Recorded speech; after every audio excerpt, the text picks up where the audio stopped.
This podcast does not contain spoilers. We do not say good things about every movie. Some are great, but some are trash. Okay. If you want to say trash. Well, I'm not identifying the ones I'm saying are trash. I mean, there are some movies that we've watched that are trash that we can't even do an episode about. You already know who you are. We're looking at you. Watch, he's coming for us. Yeah. He's going to come out of the closet like Liberace and steal my soul. My goodness. That got intense. Sorry. Welcome to Microsodes.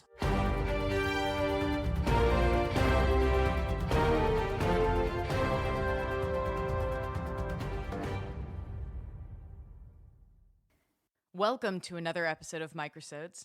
2.0 question mark? Perhaps. All right. I'm Ashley. And I'm Bobby. We want to thank everybody for tuning in and giving us all of your feedback. We want to let you know that we've heard it. So we're going to switch up a couple things on this episode and see how it works moving forward. Exactly. I'm really excited. Me too. It's always good to change things. Yeah, you got to spice things up every once in a while. So why don't you tell everyone how it's going to be the same, but different? So each episode will have a similar format. However, we will not be scoring individual categories. I know, right? No categories? No categories. Okay. But we will be giving an overall score at the end. Okay. So, same but different. Same but different. But are we going to be at least able to have a little bit of fun? Oh, we're going to have way more fun. Way more? Way more. Okay. How so? We're going to let our personalities shine through just a little bit more. Can I do funny voices? You should definitely do funny voices. Can we do serial characters? Yes, especially for today. They're great! I loved it. Maybe you'll hear a couple more throughout this episode. Count Chocula. Nah, that's bad. I liked it. I would give it a rating of 2 choculas out of a rating of 10 choculas. I like that. I like that score. And in this format, we'll be introducing movie facts on every episode. What do you think? What do you say? You're speechless. See, he's speechless, guys. He doesn't know what to say. This is fantastic. Listen, if I was a robot and somebody poured water all over me, that's exactly how I feel right now. So welcome to the new format.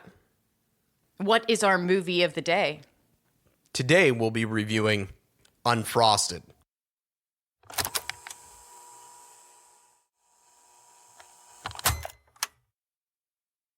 All right, one of the things that everyone said was they do like the movie details because it helps out with the platforms that they can watch it. Exactly. Gives them a little bit more insight to the movie.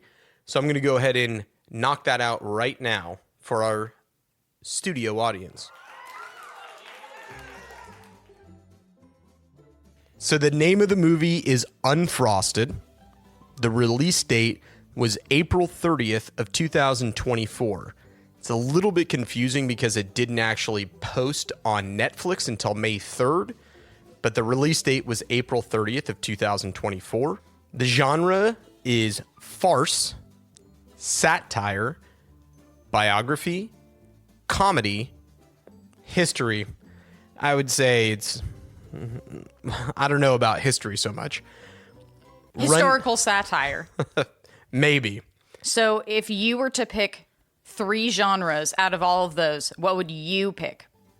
I would say satire, comedy, and farce. So it has a runtime of 1 hour and 33 minutes. It is rated PG-13. The director was none other than the big star in the movie, Jerry Seinfeld. Nice. And the only platform you can currently watch it on is Netflix because it's a Netflix original. Nice. So there you go. Movie details. I loved it. In 2 minutes or less. Yes. You did a fantastic job. I think Thanks. that was like 90 seconds.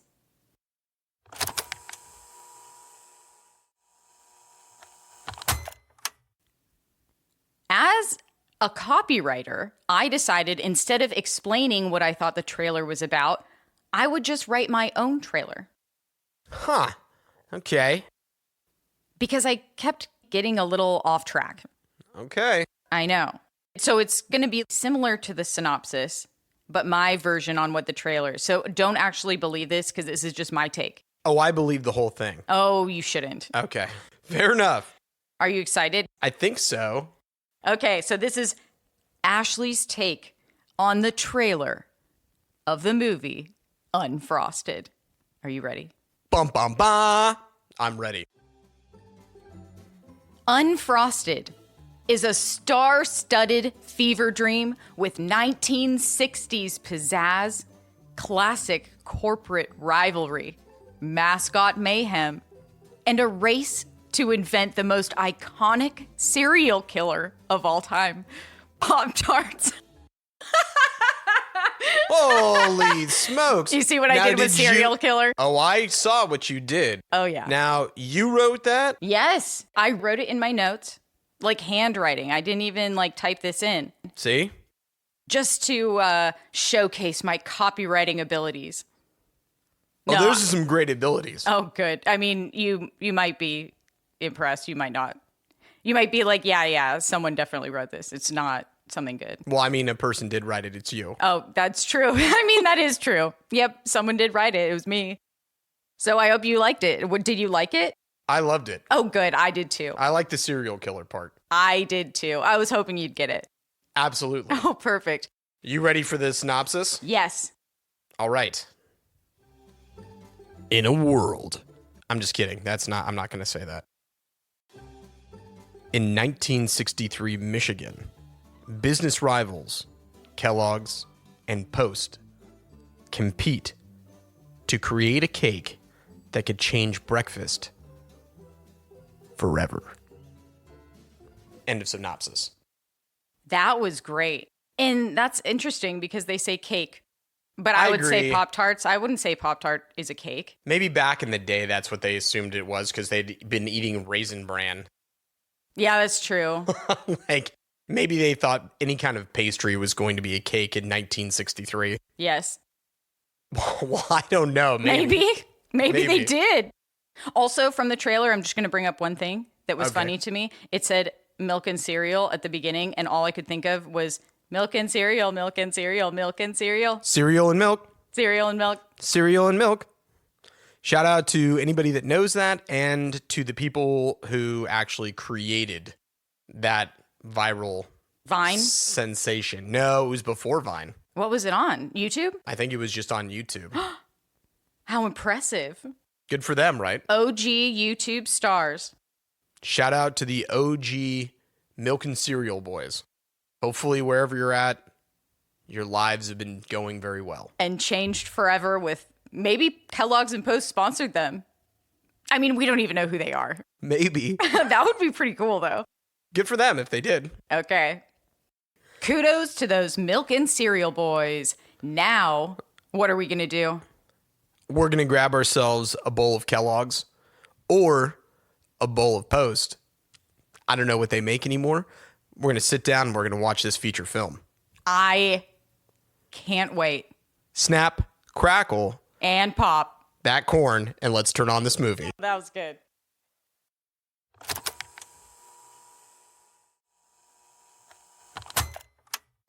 Boom. We're back. That movie was quite frosted. To be called unfrosted. I don't know. Tell you what, it butters my biscuit. I like it. Once again, we've been listening to you, our faithful listeners. Thank you, faithful listeners. So we're actually going to start this off. With our movie facts, which we promised you at the beginning of this episode. Why don't you start us off? Okay. So my movie fact.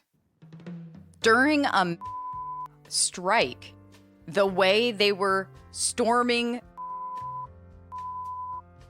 Is that a spoiler? you can see it in the trailer. Just say, A scene was inspired. There you go. A scene was inspired by a group of visitors that went somewhere on a very famous date. That is very good. I want you to do that. Oh. In like a chocolate sandwich cookie kind of Oreo way. Yeah. There's a scene in the movie that is inspired by a group of tourists that went to visit a very famous place on a very famous day in American history. It was inspired by that day. Can you guess what it is? If you watch the movie, you'll know. Let us know in the comments. Yeah. Okay, for my next movie fact.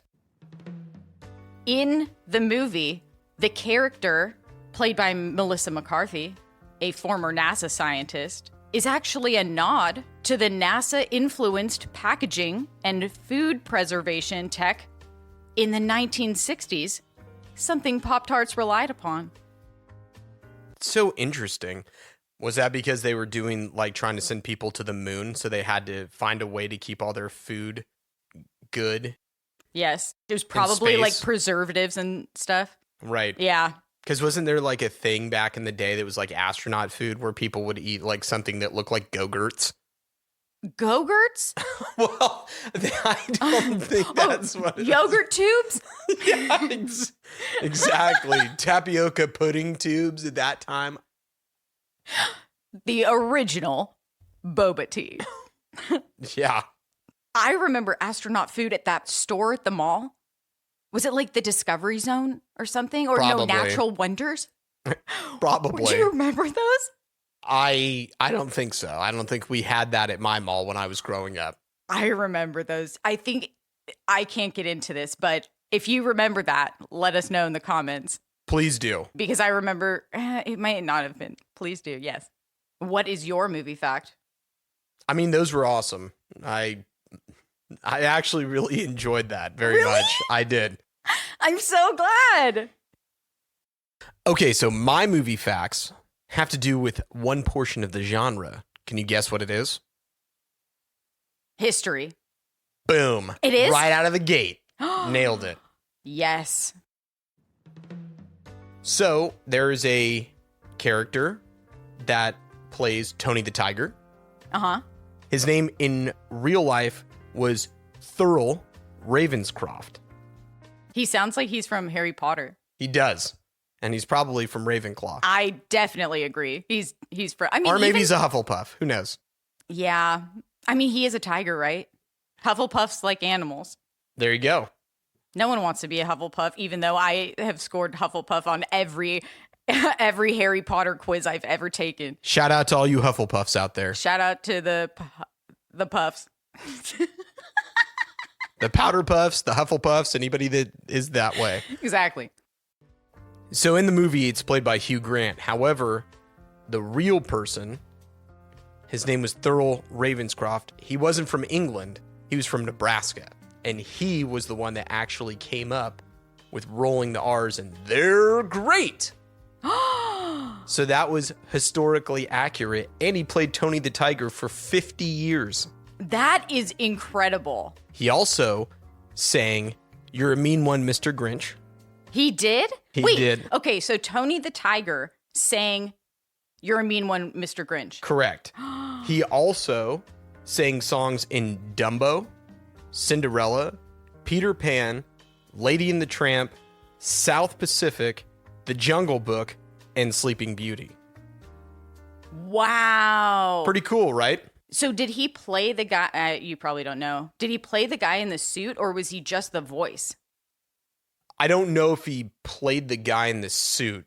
Well, I imagine that he would, because back in the day, they didn't have the technologies probably to roll over audio. That makes sense. But You could probably hook a mic up inside the suit. right. And they kind of bring up that in the movie as well. They did? I don't remember. Remember when Hugh Grant kept taking the head off? He Yes. was like, I am literally sweating to death in here. Yes. And that was the guy that was supposed to be Tony the Tiger. So I'm guessing that that was probably pretty accurate too. Oh, I would definitely agree, especially because at a past job I've had, I used to wear a costume of a shellfish creature. I really did like it. But she wasn't being selfish. She was being a shellfish. Exactly. So I would actually dress up kind of like a mascot. I really liked that because then I didn't have to talk to people. Well, there you go. I mean, I love talking to people. I'm so sorry. Absolutely, she does. It's just awkward for me to interact with people, like in a human way. You know, like in a real, like in a person way. Keep digging, keep digging. Yeah. I have one more movie fact if you'd like. This one's a little bit more serious. Oh, well, I will let you go because I have another movie fact that is a bit more comical, and I kind of want to end it on a comical note. Fair enough. Getting back to the historical movie facts, Marjorie Post, who's played by Amy Schumer, actually was one of the very first female CEOs and was one of the wealthiest women in the entire United States in 1927. That is amazing. She took $7 million, which is $90 million today in our money, Okay. and decided that she was going to build a giant compound in Palm Beach. It's a giant resort. Palm Beach, Florida? Correct. Okay. Wait, when did she do this? In 1927. Oh, okay. So I bet she bought the real estate for real cheap. Real cheap real estate. There you go. It had 58 bedrooms.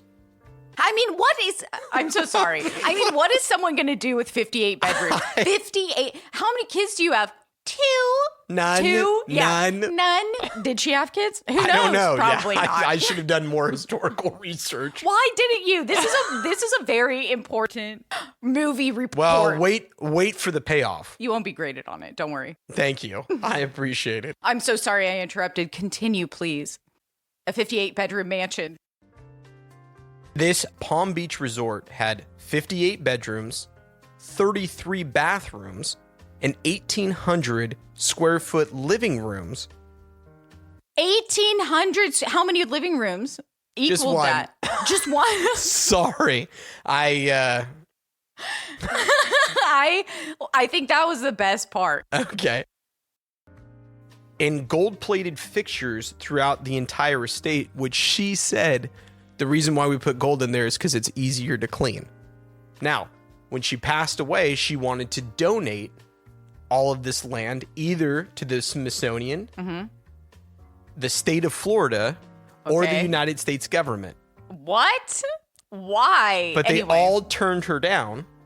they were like, I'm not buying this. What are we going to do with the mansion? They said it was too expensive Oh, I to knew keep it. up. Of course. You nailed it. Yeah, And even that- with the gold fixtures, it was still too expensive to keep up.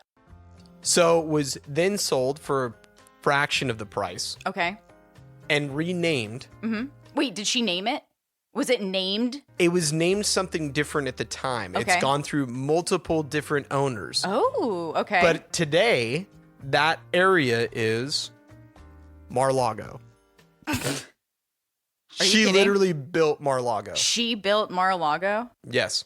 and now Mar-a-Lago is basically owned by the government. I mean, not really, but kind of. Sort of. You could say. In a Someone way. from the government owns it, That is true. so she got her wish. In a way. Congrats, Marjorie Post.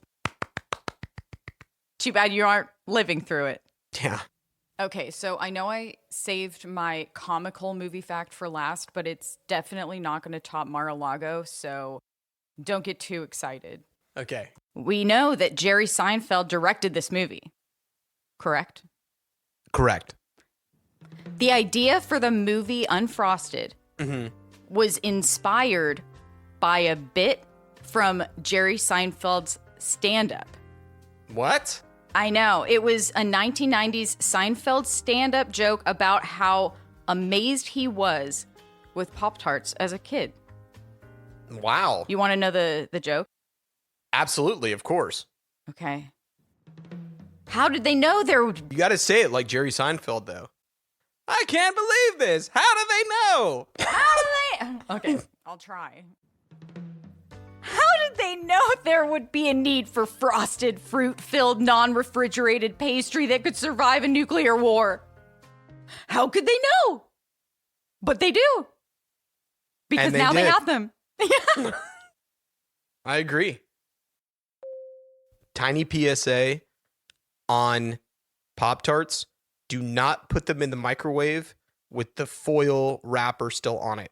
Now, people might say, of course, Bobby. Who would do something like that? The answer is me.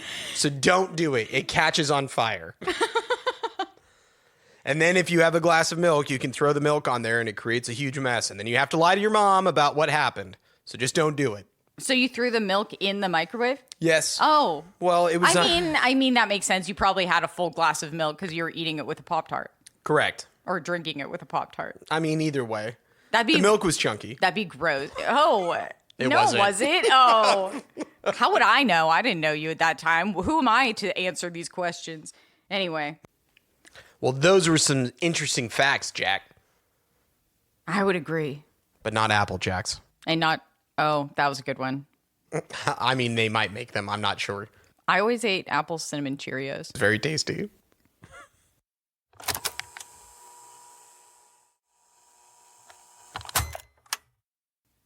Okay, so I will start off our first movie review without category scores. No categories, everyone. No categories. That's scores and categories together. Is that what you meant the whole time? Yeah, of course. That's what you meant? Yeah, I didn't mean the game. I thought you meant the game the whole time. No. The entire time. So we've been recording this entire episode, and I thought you were talking about the game. Right. No, I was just saying scores and categories. Put them together, you got categories. I like that so much better than what I thought. That was very smart. I liked it a lot. Thank you for explaining it to me. Or I'm glad I found out. I'm not sure. I'm glad I explained it. And I am so thankful.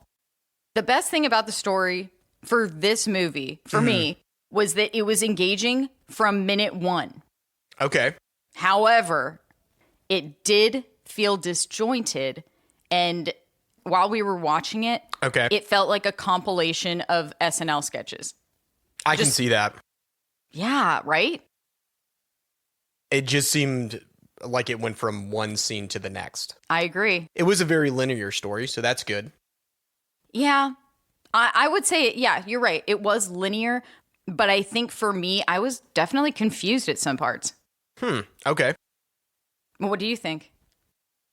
Well, obviously there was a lot of liberties that were taken with the story. Oh, yes. In my research, I noticed, like you said before, it's not factually accurate. Some parts are, but some parts aren't. So it's kind of, based on a true story, but not a real true story? I think that's probably the easiest way to say it. It's a story that's based on a true story, but not factually accurate. Yes. So that's really cool.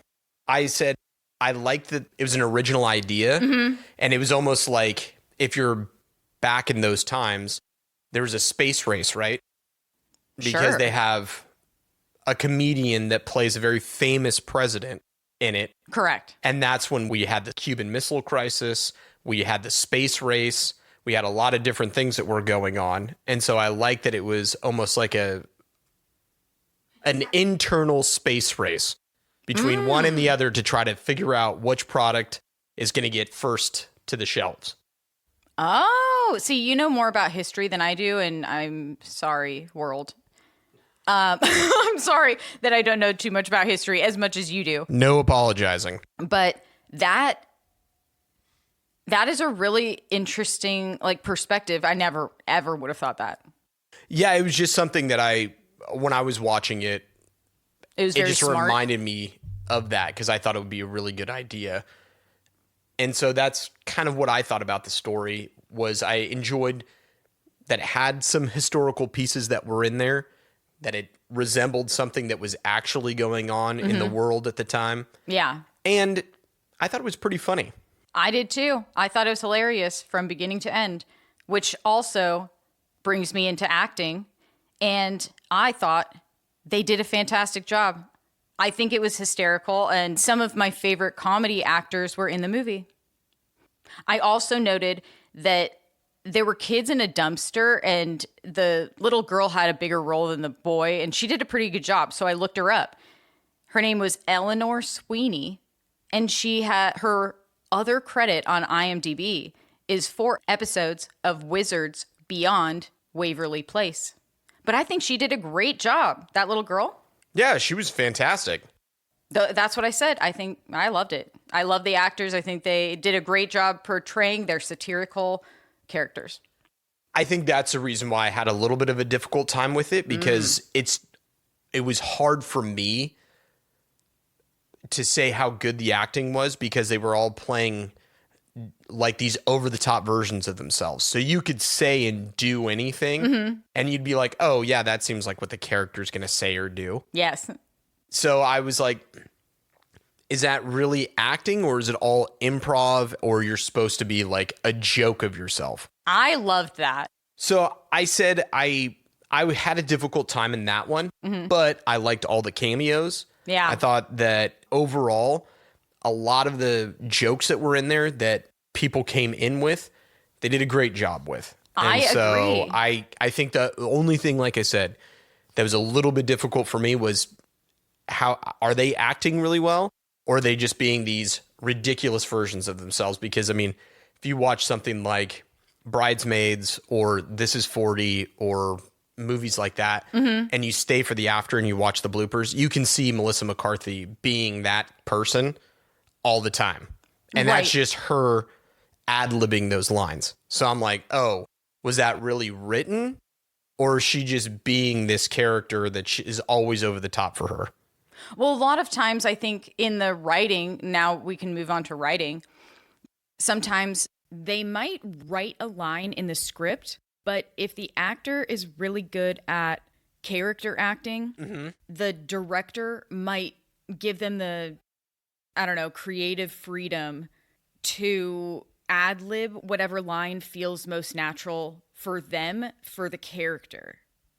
I'm not sure if if they gave them a base for what they wanted to see in the scene, because just like what you said with story, it's like, oh, scene, scene, scene, scene, scene. So are they saying to them, this is kind of the overall of what we want to get? Here are the lines, but feel free to take some liberty. Liberty bibberty, maybe. Not sponsored. I think it was well written. I think the actors did a great job at ad-libbing. And I think it was like joke after joke. And I laughed out loud at some parts. Some real life LOLs, as it were. Exactly. LOLs in the wild.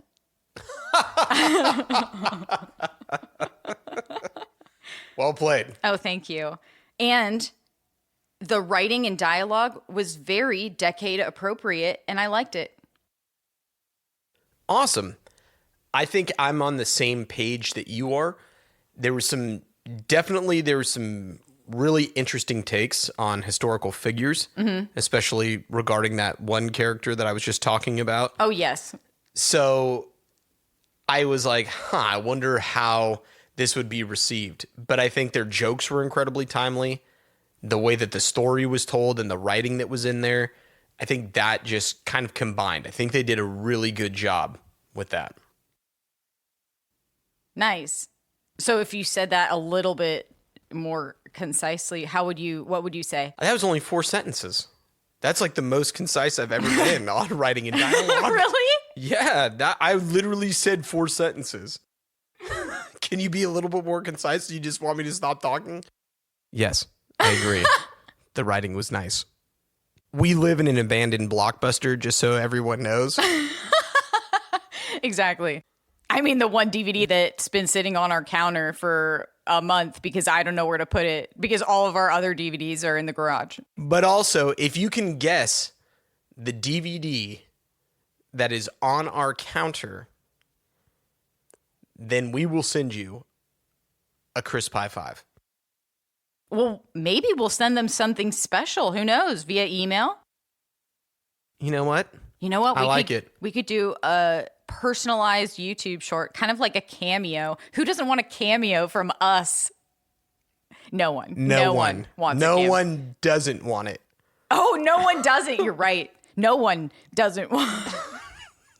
No one doesn't want a cameo from Ashley and Bobby Brink. That's us. That's us. In the past, now, I always seem to get confused with direction and visuals. Me too. So I decided to combine those categories in our new format. What? I know you don't have to, but I decided to talk about them together. Well, maybe I'll give it a whirl this time and see how it goes. Okay. I'm very excited. I wrote these as bullet points, but I'm not sure how they sound out loud. So maybe I'll just read them and maybe this will be a dramatic reading of my bullet point. In a world where, no. For direction and visuals. For the movie Unfrosted. My first bullet point of my review reads, bright, vibrant, loved the wardrobe and the sets because everything was so detailed and seemed very accurate. My next bullet point says, they also featured this in the trailer, and I liked when I saw it in the movie. It was a drawing of a Pop-Tart, and it was just a rectangle with some dots in the middle, like for the air holes or whatever, the holes that you put in the top of like a pie. Oh, right. And because it was so basic and wasn't an actual technical drawing of what they were making, it was very funny to me. So I liked that. That's awesome. Mm-hmm. And directing? I kind of just combined it. You know what? I guess I didn't write anything for direction in here. You combined it, and then you combined it in a mathematical equation, and you took 10 and you multiplied it by 0. And you still ended up with 0, but that 10 was pretty good.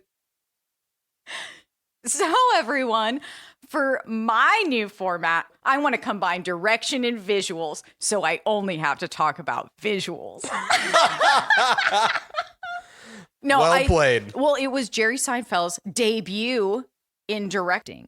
For movies, he also directed a TV show called Coffee in the Car with Comics. It was on HBO for a while. Have you watched it? I've seen a couple episodes, yeah. Is it kind of like that one where that guy sings in the car? It's like black and white. No. It's like a black and white. They go to like coffee shops and then they pick up coffee and they just talk about stuff. It didn't last for very long, but I'm pretty sure he directed that. Oh, This is probably his directorial debut for a feature film. It is. It is his directorial debut for a feature film.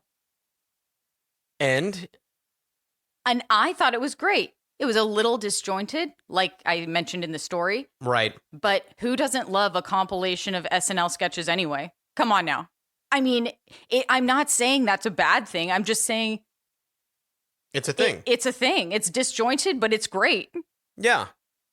I kind of am on the same page that you are with the visuals. Mm-hmm. I think a little bit easier with the direction. I liked the saturation and the bright colors that were in there. Me too. It was so beautiful. It was vibrant. It reminded me of something like Willy Wonka's Chocolate Factory or something like that. It did. It was very saturated. Yeah, and I really enjoyed that because there's been so many movies that are so dark you can't really tell what's going on. We've talked about it in our previous Microsodes, but this one, you don't have that problem. No. I love being able to see what's going on in a movie. Don't you? Answer in the comments. Say, I love it. Say Or it. I hate it. Or I hate it. Sure, you can say I hate it. No, I'm kidding. You can say I hate it because everyone's entitled to their own review. Who am I to judge? You can listen to me, but you don't have to follow me. That's true. You can just listen, be like, that's her take. Interesting. Very true. Yep. So I liked that there was some good CGI effects. There were some good practical effects that were in there as well. Mm-hmm. And I thought that, to your point, Jerry Seinfeld, this was his directorial debut. Very linear, very concise. The movie's only an hour and 33 minutes long. I think it's great length. I think it was the perfect amount of time. They didn't stretch things out too much. And I thought that they did a really great job. It's a good job overall, in my opinion. I agree. And to those newbies out there who are new to Microsodes. That's a double newbie to you. A newbie noob. A newbie new. A newbie new.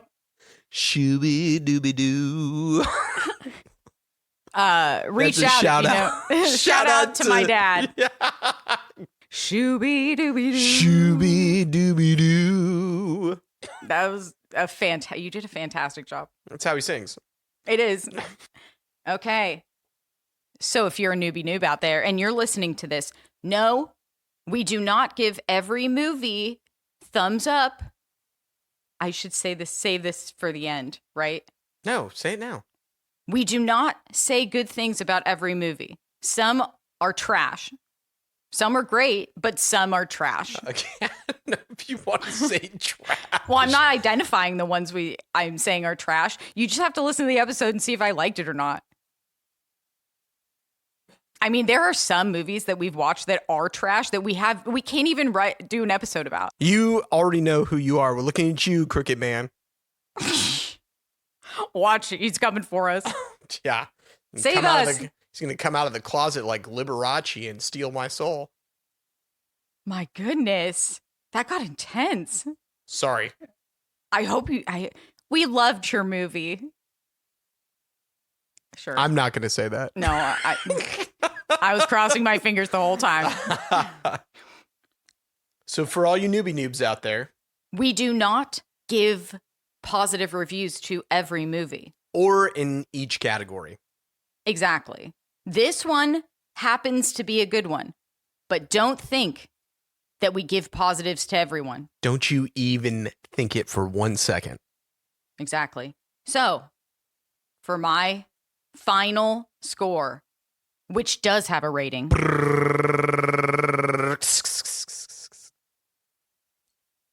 Well, I wanted to give you the silence you needed for it.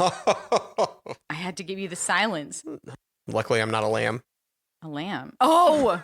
Oh my gosh. Yeah, or have butterflies in your mouth. Is that what the cover is? It's a moth. A moth? Yes. Oh, does it represent something? It does.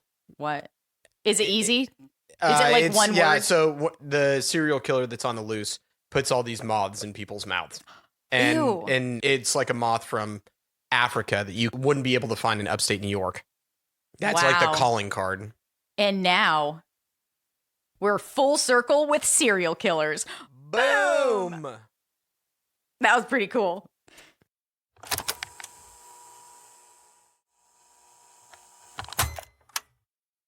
So for my final score, I gave the movie Unfrosted a 4.0. And I would recommend it. Would you like me to read my bullet point of my description? Or my review? What in the world are we here for if you don't? Okay. Scenes were hilarious. It was engaging from beginning to end. Engage. Acting and writing were superb. And visuals were captivating and decade appropriate. But the storyline was disjointed and it felt like SNL sketches, which isn't a bad thing. It was great to watch, but a bit confusing at parts. End of my review. Would you say some of the bits were confusing? Alphabets? Well, that's Oh. what they call them on SNL. They don't call it a sketch. They call it a bit. Oh, shoot. Okay. Well, I'm pretty close to your score. I gave it a 3.8 overall. Nice. Okay. So roughly about the same. Mm-hmm. I would say that I recommend everybody seeing it once. Mhm. If you're a fan of watching something that's kind of mindless and nonsensical, but also really funny and pretty much age appropriate for Mhm. most, I would say that this is an awesome movie. You should check it out at least once. Inspired by a true story. It's not an actual, like, there are true things in the story, but it's not a true story. Yeah, so if you're listening to this and you have kids and they try to use Unfrosted as some kind of historical document in Historical order reference. to tell us about stuff that happened in the 60s, this is not the movie for you. No, they can't watch this movie and know what's going on in the 60s. That's like they are going to go and do their book report, but really they've never read the book and they don't know what the report is on. Yeah, and the teacher probably hadn't seen the movie. They're like, where on earth are they getting this information? So that was my score and my overall consensus about the movie. Now, there is someone that didn't agree with this. They gave it a 5.0. Would you like to hear their review? I would love to hear their review. Okay. Wait, so this person gave it a 5 point, so they liked it better than us? They said it was fantastic. Out of 5 stars, they gave it 5 stars. Okay. So, this is from Jackie O. Oh my gosh. It isn't. I made the name up. Oh, but I perfect. thought it would be fun because of the character that we're referencing. I like it. This person said, if you didn't like this movie, you probably didn't get its gentle genius. Critics who picked it apart are dull and ridiculous. Eye roll emoji. Good film. End of review. That was a great review. You know, you see some of those reviews out there and you're like, no, I wouldn't agree with them. But this time, I would agree with them.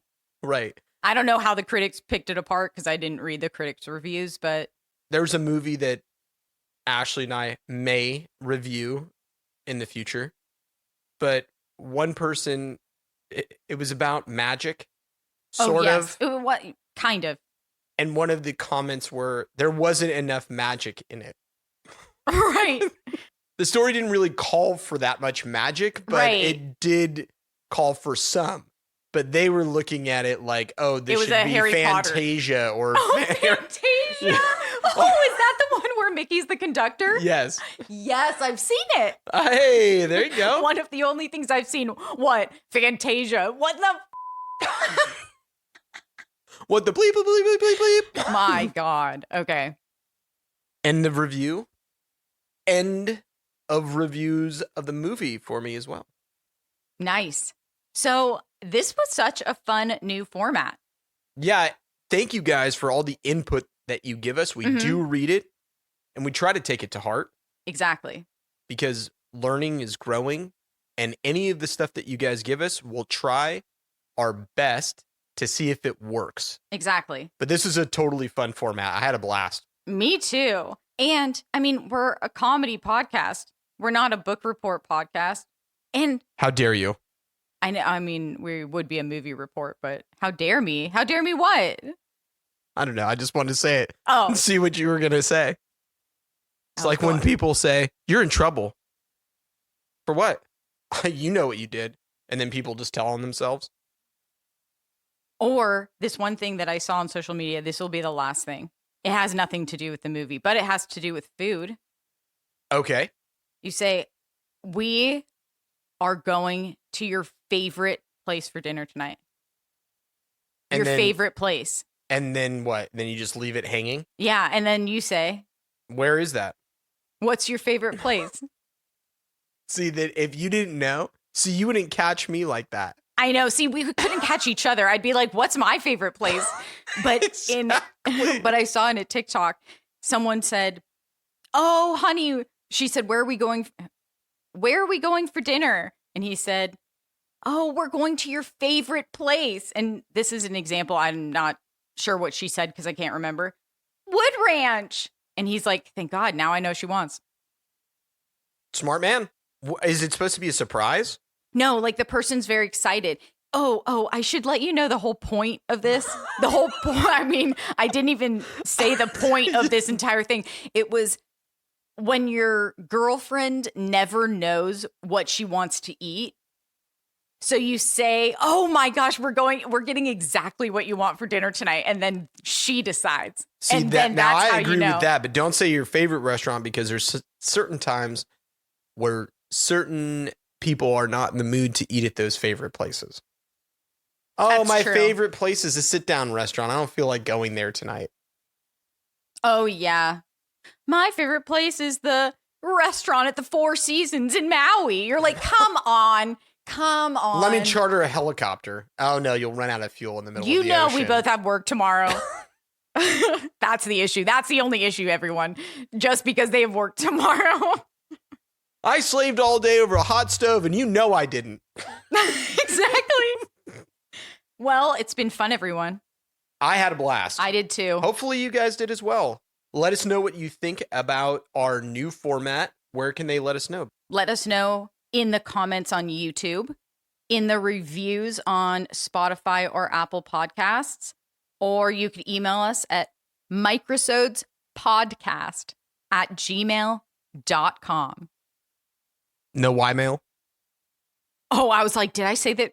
Did I say it wrong? Is Yahoo now Ymail? I wouldn't be surprised if it was. No, I was just joking around. It probably is. What about for people that only get their information from coconuts or utilizing little Morse code? Technology? Yes. Morse code technology? Yes. They're either on a ship in the middle of the ocean or they don't have a computer. Right? Okay. What do you think? I mean, that makes complete sense. And don't forget, you still have an opportunity to get something from us via email if you guess what the DVD is that is out on our countertop. Yes. This is very exciting. So please like, comment, review, And subscribe. and subscribe. And we'll see you On our next Microsode.